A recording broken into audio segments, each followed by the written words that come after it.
कोपरगाव शहरात आम्ही लाडक्या बहीण योजनेचा सर्व्हे करतो आहोत. म्हणून माहिती गोळा करण्यासाठी फिरणाऱ्या महिलांचा एक व्हिडिओ समाज माध्यमातून व्हायरल झाला असून त्यातून खळबळजनक माहिती समोर आली आहे. आम्ही काळे कार्यालयातून आलो आहोत.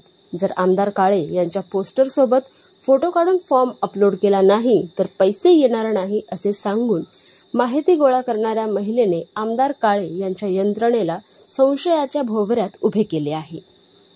लाडकी बहीण ही सरकारी योजना असून त्याचा सर्व्हे स्थानिक आमदार करून माहिती जमा करत आहेत अशी शहरात चर्चा असून काळे यांच्या पोस्टरबाज फोटोमुळे नव्या वादाला तोंड फुटले आहे.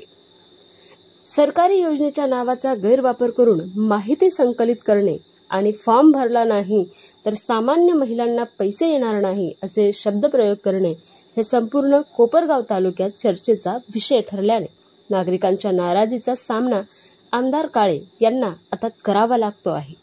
55 96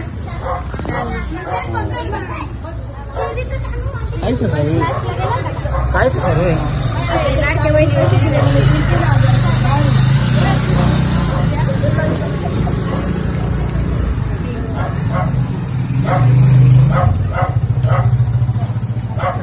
विलक्षण आले तर आमदार लोकांनी भारी मागून घेते बाबा. काय करणे अवघड राजकारण राहतं.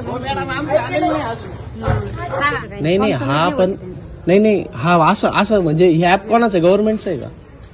काळ्याच्या ऑफिस मधून काळ्यांचं ऑफिसचं आहे का? म्हणजे असं हे हातात धरायचं तेव्हा ते फॉर्म भरतो. बघा ऑनलाईन त्यांचं नाव टाकलं, नंबर टाकला आणि जर इथं जर फोटो त्यांचा घेतला नाही तर फॉर्म सबमिट होणार नाही.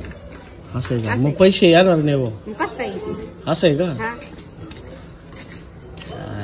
ते डोक्याला होते लोक असं हा का? म्हणजे समजा अष्टदासाचं हे फॉर्म नाही भरून दिला काळेचा फिरतोय. हा का? म्हणजे मग त्यांचा फोटोच काढा लागतो.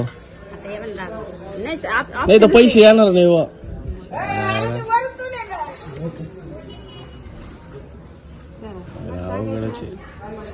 आता फोटोच काढा लागेल तसं फोटो काढावा लागेल तसं नाही का? पैसे येणार नाही का? असंच आहे ना. म्हणजे ते त्यांच्या ऑफिस मधून आलेले. बरोबर. नाही बरोबर आहे तुमचं काय म्हणणं नाही. बरोबर डिलीट मग करून टाका डिलीट करून टाका. म्हणजे हा फॉर्म तो फोटो काढला नाही तर हे येत नाही.